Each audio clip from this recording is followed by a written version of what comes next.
जय अहोई माता दोस्तों। कई वर्षों बाद एक दिव्य दुर्लभ और अद्भुत संयोग में 5 नवंबर के दिन अहोई अष्टमी का व्रत रखा जाएगा। यह व्रत करवा चौथ के ठीक 4 दिन बाद आता है। दोस्तों, अहोई अष्टमी व्रत महिलाओं द्वारा अपनी संतान की लंबी आयु और संतान प्राप्ति की कामना से रखा जाता है और इस व्रत को पूरा दिन निर्जल रहकर करने की परंपरा है। दोस्तों, शास्त्रों के अनुसार इस दिन अहोई माता का पूजन होता है और इसे हुई आर्थिक या अहोई माता का व्रत भी कहते हैं।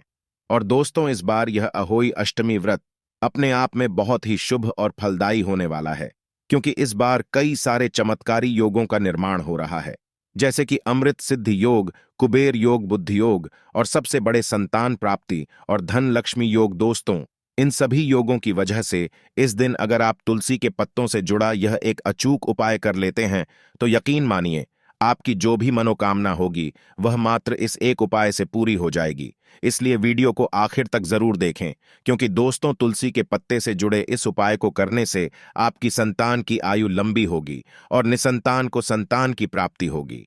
साथ ही आपके सभी कष्टों और गरीबी का नाश हो जाएगा। और अगर दोस्तों, आप भी अपने जीवन में महादेव और अहोई अष्टमी माता की कृपा पाना चाहते हैं तो इस वीडियो को लाइक करके चैनल को सब्सक्राइब कर ले और कमेंट में जय अहोई अष्टमी माता लिखना न भूलें। दोस्तों, साल 2023 में अहोई मी का व्रत 5 नवंबर रविवार के दिन रखा जाएगा और इस दिन पूजा का शुभ मुहूर्त होगा शाम 5:33 से शाम 6:52 तक और इसकी कुल अवधि 1 घंटा 18 मिनट की होगी। दोस्तों, इस दिन चंद्रोदय का समय होगा रात्रि 12:02 और तारों को देखने के लिए शाम का समय होगा सायंकाल 5:58 पर। वहीं दोस्तों, अष्टमी तिथि शुरू होगी 5 नवंबर प्रातःकाल 12:59 पर और अष्टमी तिथि समाप्त होगी 6 नवंबर प्रातःकाल 3:18 पर। दोस्तों, 2023 पंचांग के अनुसार साल 2023 में 5 नवंबर के दिन अहोई अष्टमी के साथ राधा कुंड स्नान, मासिक कृष्ण जन्माष्टमी और कालाष्टमी भी मनाई जाएगी, जिससे इस दिन का महत्व और भी अधिक बढ़ जाएगा। मान्यता है कि अहोई अष्टमी के दिन राधा कुंड में स्नान या धूप की लगाने से श्री कृष्ण की प्रिय श्री राधा रानी का आशीर्वाद प्राप्त होता है और सुयोग्य संता की प्राप्ति होती है। आइए अब आपको बताते हैं अहोई अष्टमी व्रत पूजा विधि। दोस्तों, शास्त्रों के अनुसार अहोई अष्टमी के दिन व्रती महिला को सूर्योदय से पूर्व उठकर स्नान के बाद निर्जल व्रत का संकल्प लेना चाहिए। इस दिन सबसे पहले पूजा के लिए घर की साफ दीवार पर अहोई माता से माउस के साथ उत्तरों का चित्र बनाएं और वहां पर जल से भरा कलश रखें। और इस दिन सायंकाल तारे दिखाई देने के समय पूजा का विधान है।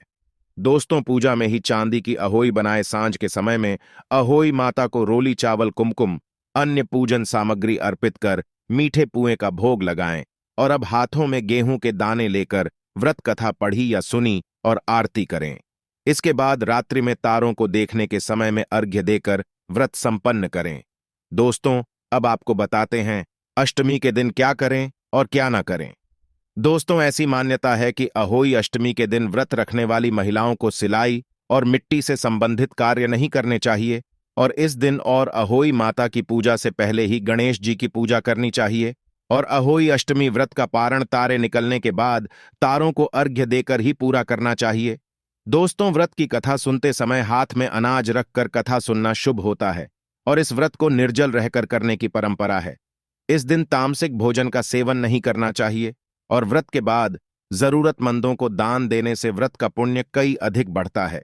दोस्तों, अहोई माता माता पार्वती का ही रूप है और उनके पुत्र गणेश और कार्तिकेय है, इसलिए इस दिन पूजा के दौरान पूरे शिव परिवार की पूजा करें। और दोस्तों, अहोई अष्टमी की पूजा के बाद किसी ब्राह्मण या गाय को भोजन जरूर कराएं। तो दोस्तों, चलिए अब आपको बताते हैं तुलसी से जुड़े चमत्कारी उपाय के बारे में। दोस्तों, तुलसी हम सबके घरों में होती है और तुलसी का प्रभाव भी हम सभी जानते हैं, तो किसी भी तरह से इन उपायों को अगर हम करते हैं तो हमें लाभ अवश्य प्राप्त होता है। बस हमें जरूरत है कि हम पूर्ण विश्वास से इस उपाय को करें, श्रद्धा भाव से करें, तो यह उपाय हमारे लिए चमत्कारी रूप से काम करते हैं। बात करते हैं पहले उपाय के बारे में क्या करना चाहिए। अगर हमारा व्यापार किसी तरह से चल नहीं रहा है, व्यापार में उन्नति नहीं हो रही है, काम नहीं चल रहा है, पैसों की कमी आ रही है, घर में धन का अभाव होता जा रहा है, तो ऐसे में आप किसी भी गुरुवार के दिन ये उपाय करें। दोस्तों, तुलसी के नीचे जो घास उग जाती है, ऊ का प्रभाव भी बहुत अधिक होता है। अगर हम उसे अपने धन रखने के स्थान पर रखते हैं, जहां पर हम अपना पैसा रखते हैं, वहां पर उस घास को किसी अच्छे दिन को, जैसे कि गुरुवार के दिन हम उस घास को खाते हैं और अच्छे से उखाड़ी, बीच से टूटे नहीं, बहुत आराम से उस पौधे को निकालकर एक पीले कपड़े में लपेटकर जहां पर आप धन रखते हैं वहां रखें, या फिर जहां पर आपका व्यापार का स्थल है वहां पर गल्ले में रख दें। जहां पर आप पैसे बगैर रखते हैं उस जगह पर रख दें तो बहुत ही शीघ्र आपका व्यापार चलने लगेगा। आपको ध्यान यह रखना है कि जहां पर भी आप यह पौधा रखते हैं, गीले कपड़े में बांधकर वह जगह साफ सुथरी होनी चाहिए। हर किसी का हाथ वहां पर नहीं लगना चाहिए, तो आप किसी सेफ जगह पर उसे अपने व्यापार के स्थल पर रखें। इससे आपके घर में धन का आगमन होगा, व्यापार में वृद्धि होगी। यह उपाय आप किसी भी गुरुवार के दिन कर सकते हैं, लेकिन अगर आप शुक्ल पक्ष के गुरुवार के दिन करें तो यह बहुत ही शीघ्र चमत्कारी रूप से काम करें। क्या आप अपने घर में भी धन रखने के स्थान पर इस घास को पीले कपड़े में लपेट कर रख सकते हैं? बहुत ही शीघ्र आपको इसका हल दिखेगा। बहुत ही बरकत आती है, सुख समृद्धि आती है। इस उपाय को करने से दोस्तों, अगर आप चाहते हैं कि आपके घर में हमेशा पैसा रहे, हमेशा आपकी जेब भरी रहे, धन का आगमन सदा आपके घर में बना रहे, तो इसके लिए आपको चाहिए कि आप एक तुलसी का पत्ता हमेशा अपनी जेब में या अपने पर्स में रखें। जब भी वो पत्ता सूख जाता है तो उसे बदलकर आप नया हरा पत्ता रख लें, और इस तरह से अगर आप करते हैं तो आपका पर्स हमेशा पैसों से भरा रहेगा।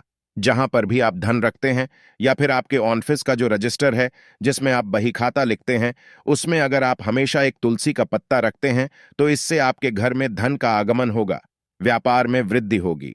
क्योंकि तुलसी का पत्ता पैसे को आकर्षित करता है, धन को आकर्षित करता है। तुलसी के पत्ते में कुबेर का वास होता है। तुलसी के पौधे की पूजा में हमें मां लक्ष्मी की पूजा के फल की प्राप्ति होती है। मां लक्ष्मी की कृपा हम पर बनती है। तो जब हम तुलसी का पत्ता अपने धन रखने के स्थान पर रखते हैं तो धन में वृद्धि होती है। दोस्तों, ये उपाय पूर्ण श्रद्धा भाव से करने वाले उपाय है।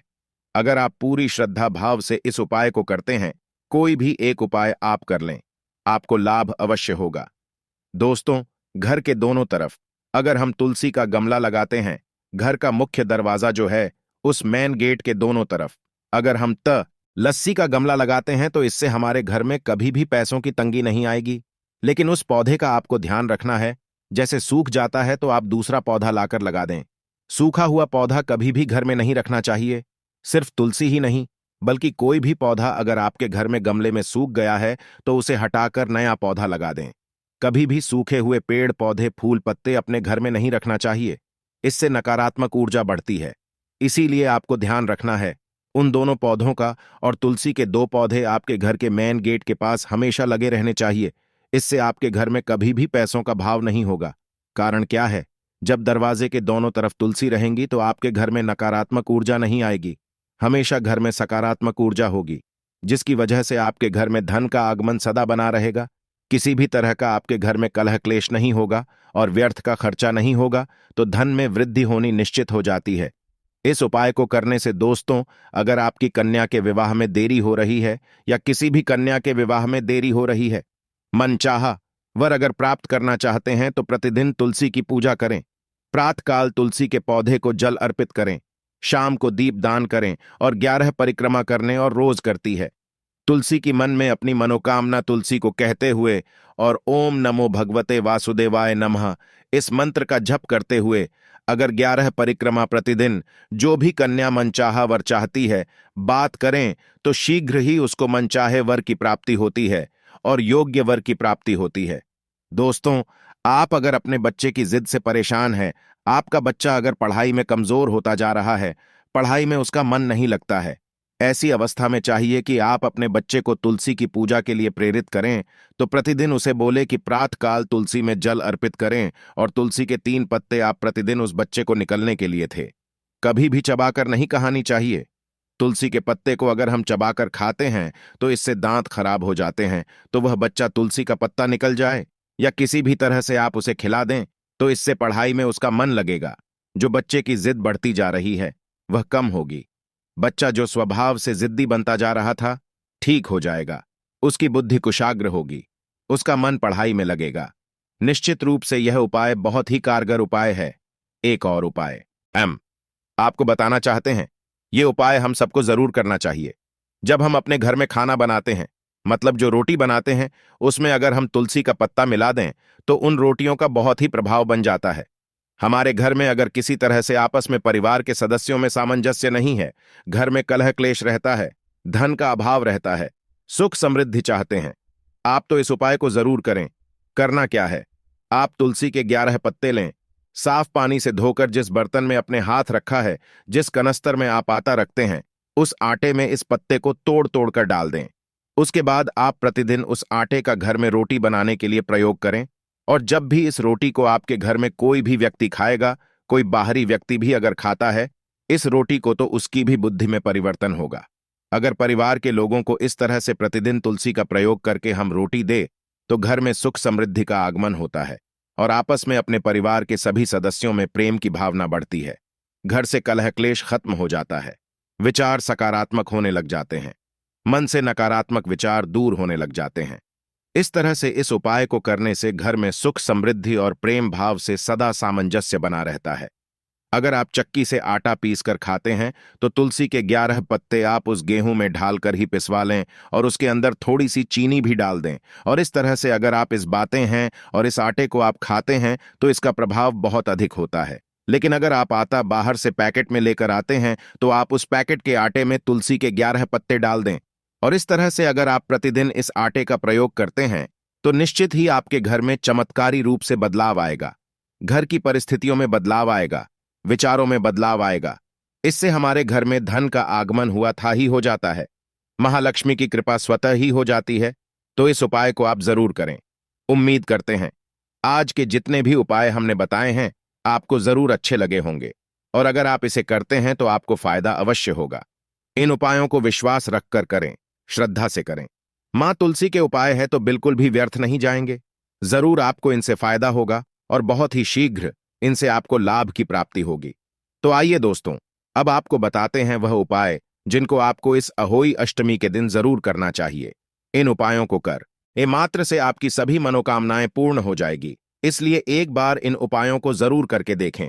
दोस्तों, ज्योतिष शास्त्र के अनुसार संतान प्राप्ति के लिए अहोई अष्टमी के दिन माता अहोई के साथ भगवान शिव और माता पार्वती की भी पूजा करें। पूजन में इनको दूध भात का भोग लगाएं। पूजन के खाने में से एक हिस्सा गायब उसके बछड़े के लिए निकाले। फिर सायंकाल के समय पीपल के पेड़ के नीचे 5 दीपक जलाएं और मन में मनोकामना बोलते हुए परिक्रमा करें। ऐसा करने से अहोई माता प्रसन्न होते हैं और उनकी कृपा से आपकी मनोकामना जल्द पूरी होती है।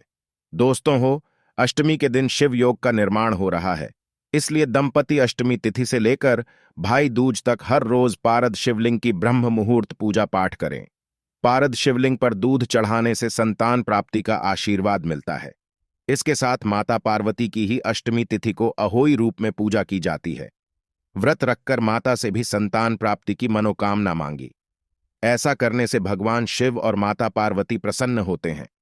दोस्तों, हुई मी के दिन पति पत्नी साथ मिलकर अहोई माता को सफेद फूल चढ़ाएं और संतान प्राप्ति की प्रार्थना करें। साथ ही घर में जितने सदस्य हो उतने पेड़ लगाएं और साथ में एक छोटा सा तुलसी का पौधा भी लगाया। इसके बाद सायंकाल के समय तारों को अर्घ्य देकर पूजन करें और अहोई माता से संतान प्राप्ति की कामना करें। लगाए गए पौधों का हर रोज ध्यान रखें। मान्यता है कि ऐसा करने से जल्द आपकी मनोकामना पूरी होगी। दोस्तों, संतान प्राप्ति की कामना रखने वाले पति पत्नी एक साथ अहोई अष्टमी का व्रत रखें और उस दिन चांदी के साथ से 9 मूर्तियों को लागे धागे में पिरोकर एक माला बना लें। इसके बाद उस माला को पूजन के समय माता अहोई को चढ़ाएं और संतान प्राप्ति की मनोकामना मांगी। पूजन करने के बाद माला को पत्नी के गले में पहना दें। ऐसा करने से माता अहोई का आशीर्वाद प्राप्त होगा। दोस्तों, संतान की इच्छा रखने वाले दंपत्ति अहोई अष्टमी से लगातार 45 दिनों तक भगवान गणेश को हर रोज बेलपत्र चढ़ाएं। साथ ही बेलपत्र चढ़ाते समय हर रोज ओम पार्वती प्रिया नंदनाय नम मंत्र का 11 माला जप करें। ऐसा करने से भगवान गणेश की कृपा से पति पत्नी की इच्छा जरूर पूरी होगी। ऐसी धार्मिक मान्यताएं हैं। दोस्तों, अहोई अष्टमी के दिन संतान प्राप्ति की इच्छा रखने वाले दंपति गोवर्धन परिक्रमा के दौरान मध्य रात्रि में राधा कुंड में अवश्य स्नान करें। ऐसा रहने से संतान सुख की प्राप्ति होती है। मान्यता है कि राधा रानी ने इस कुंड को अपने कंगन से खोदा था। यहाँ अहोई अष्टमी के दिन हर साल शाही स्नान का आयोजन किया जाता है। मान्यता है कि संतान प्राप्ति के लिए स्नान की परंपरा द्वापर युग से चली आ रही है। तो दोस्तों, ये थे कुछ उपाय जो आपको जरूर करनी चाहिए। तो दोस्तों, आशा करते हैं अष्टमी के व्रत से जुड़ी हुई यह महत्वपूर्ण जानकारी आपके लिए अवश्य उपयोगी सिद्ध होगी। तो दोस्तों, आपको जानकारी कैसी लगी हमें कमेंट में जरूर बताइएगा। वीडियो अच्छा लगा हो तो वीडियो को लाइक, शेयर और चैनल को सब्सक्राइब करना ना भूलिएगा। आप सभी के मंगल की कामना करते हुए मिलते हैं अगली वीडियो में। धन्यवाद।